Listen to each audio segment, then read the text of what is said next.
Well, welcome to Bradley's Adventures YouTube channel. As you can see, I'm not Bradley, but we're trying something different today. As some of you may or may not know, my brother has been got diagnosed with type 1 diabetes about 4 weeks ago. So we've decided to do a podcast about it to inform other children similar of his age what it's like and what happened, how he did get diagnosed, and any information we think you might like to know. So let's introduce Bradley. Hello everyone. Apologies for the lack of content on my channel recently. I've been really busy with school and I'm now studying for my GCSEs as well as lots of fun activities outside of school I'm doing too, including karate twice a week and band practice once a week.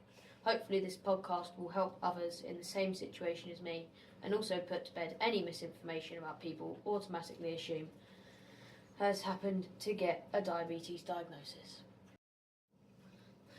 Okay, first question, Bradley. Can you explain what type 1 diabetes is? Type 1 diabetes is an autoimmune condition where my body attacks the cells that produce insulin in my pancreas. Basically, every time you eat, your body breaks down the carbohydrates into glucose, which your body needs for energy. The glucose gets absorbed into your blood to make its way around the body to the cells that need it, and the insulin acts as a gatekeeper for those cells to take in the glucose. Unfortunately, in my body, my pancreas isn't producing enough insulin to deal with the glucose, so it gets left in my blood, which is not a good idea. To put a myth to bed straight away, it is not caused by diet. Unfortunately, a lot of people think that type 1 diabetes is caused by eating the wrong things, not exercising enough, etc. This is not the case. If it's something that you're born with and nothing you eat has caused it. Type 2 diabetes, on the other hand, is partly genetics, but it's also lifestyle choices, and that isn't an autoimmune condition. Okay, so how did you find out you had type 1 diabetes?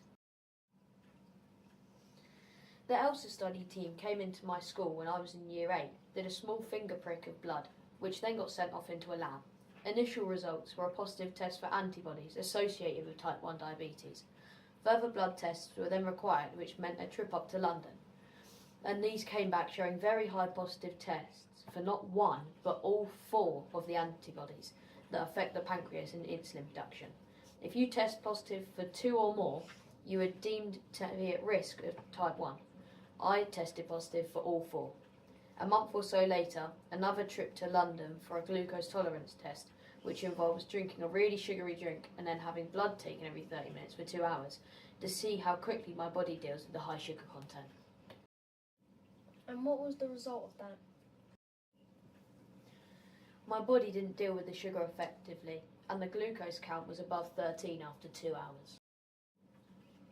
Can you explain what you mean by above 13? Okay, so your blood contains glucose all the time, and there is a range that you should always be in.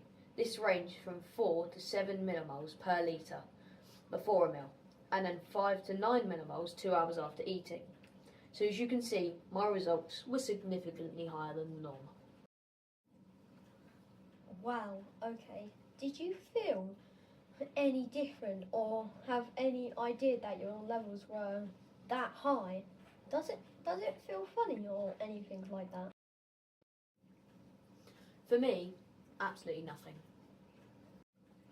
Okay, you found out that your levels were above 13. What happened next? My mum and dad were told by the hospital that they would hear from a diabetic team nearer home in 7 days or so to discuss the next steps. However, as you know, that wasn't quite the plan. No, you're right. You ended up in the hospital, didn't you? Yep, literally less than 24 hours after the glucose test, Mum got a phone call saying that I needed to be admitted to our local children's ward now. No ifs, no buts, now. That must have been really scary. Yeah, maybe a little. I didn't know what was going to happen. So you've gone to the hospital at the moment's notice. You're on the children's ward. What happened next? To cut a long story short on this part, I was in hospital for 3 days undergoing more blood tests and more finger pricking, us to establish how my body was reacting to sugar intake over a longer period than 2 hours. Also, this meant that the hospital and the specialist diabetic team could determine how much insulin I was going to need and how often I would need to take it.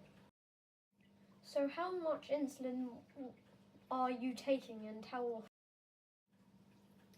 At the moment, I'm lucky that mine has been caught super early and my body is still trying its hardest to deal with the breakdown of carbs into glucose. I only need to take insulin once a day at the moment. It's a long-acting type which basically drip feeds my body with additional insulin all day. The hospital don't know when I will need to start taking it during the day, as this is different for every person.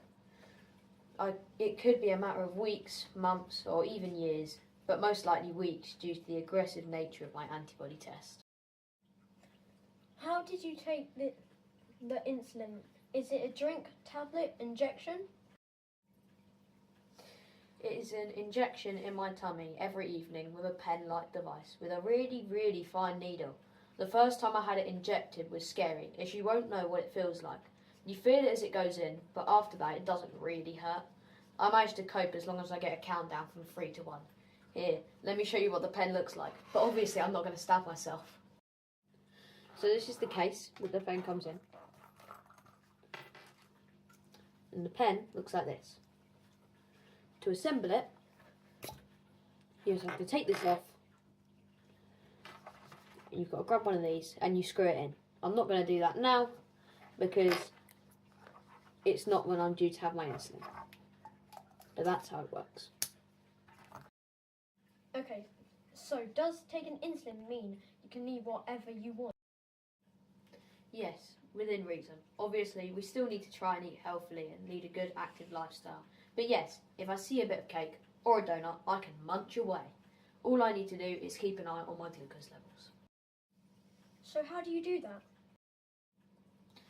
At the start, it was by finger pricking. You have a small device with a little needle in it. It pricks your finger, a bit of blood pops out, and you put that blood onto a scanning strip, stick it in a glucose monitor, and it tells you your levels. I need to do this about 8 times a day as they want to see your numbers before and after meals, before bedtime, etc. Would you like me to show you how it works? Sure, go for it. If there's anyone squeamish, look away. So this is the little bag I have. And in here is the finger pricker, the machine, and the strips. Basically, open this up, grab a strip, and ideally you don't want to touch the yellow strip on the end. You put this into the machine and the machine turns on. Don't leave it too long, otherwise it will turn off. You pick the finger. Personally for me, it's the pinky or the middle finger. But if you want to make sure you're putting it in the right place, do a prayer line, and anywhere that you can see, you'll be safe to prick. So you make sure that this hole is lined up with your finger, and you click the button in. Then you squeeze the finger a bit, put the blood next to the yellow strip, and it'll get your reading. At the moment, my levels are at 6.4, which is perfectly normal. Once you're finished, click this over and click it back, and that'll change the needle for the next time you use it. Okay, so you mentioned at the beginning you had to do that. So what do you do now? I now have something called a glucose constant monitor, or GCM for short. It's a smaller device attached to my arm that sends readings to my phone every 5 minutes. The nice thing with this is there's no more finger pricking, and my parents in the hospital get to see in real time what my body is doing.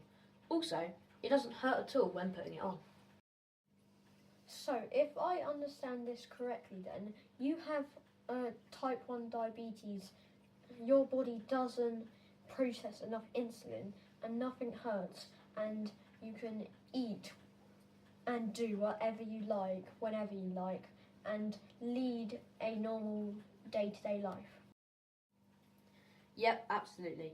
I can even go swimming with the GCM on my arm. I just have to remember to come out every 45 minutes or so and let it dry, and then I can carry on again. Nothing changes as such. The only thing will be when I have to start taking insulin during the day. My mum and dad will have to start what's called carb counting. Okay, so what does that mean? Does this then mean you can't eat whatever you want? Nope, not at all. I can still eat cake. Basically, in a normal human body, when you eat a bit of cake, for example, your pancreas will react to that cake and produce enough insulin to deal with it.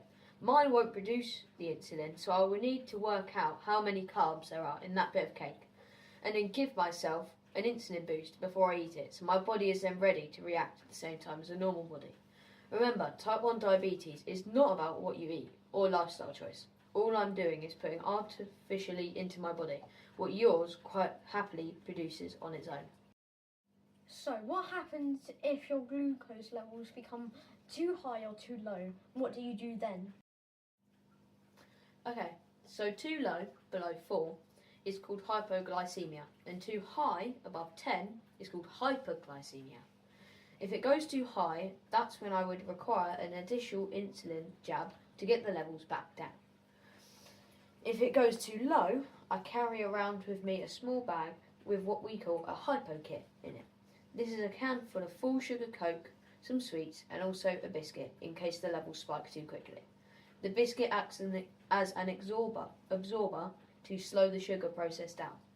This bag has to come with me everywhere, and I mean everywhere. It never leaves my side now. I suppose you could say that the only thing that has changed in my day-to-day life is remembering to have this little bag. Can we see your hypo kit? Sure. So, in here, I keep all the things I need if I have a hypo. The Coke, a lift drink, which is a flat version of this, cookie, Starbursts. I need to take 5 of those, and then raisins. These items are approved by the diabetic team. Okay, so we've established that your type 1 diabetes doesn't really affect your day-to-day life, other than having a monitor your glucose levels. But how does it affect you as a person? I know we're only kids, but how do you feel? Do you think you're coping with it okay? Do you have bad stuff and bad days and stuff like that? It depends. You can rather feel really annoyed with it, and that's completely normal. If you don't like it, you don't like it, and it's something that we have to get used to. Or you don't mind it and you realise it's just a normal part of your life.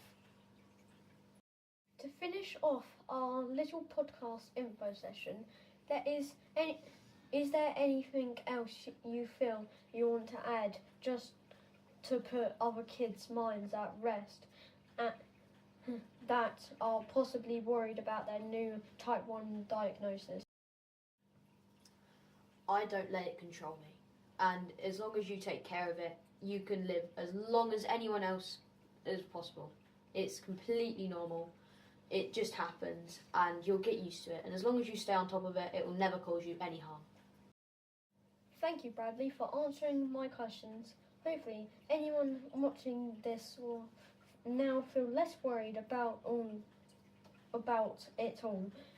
But if anyone has any other questions, please pop them in the comment section, and we will do our best to reply to them as soon as we can. Thanks for watching Bradley's Adventures YouTube channel. Don't forget to like, subscribe and ding that notification bell. Bye!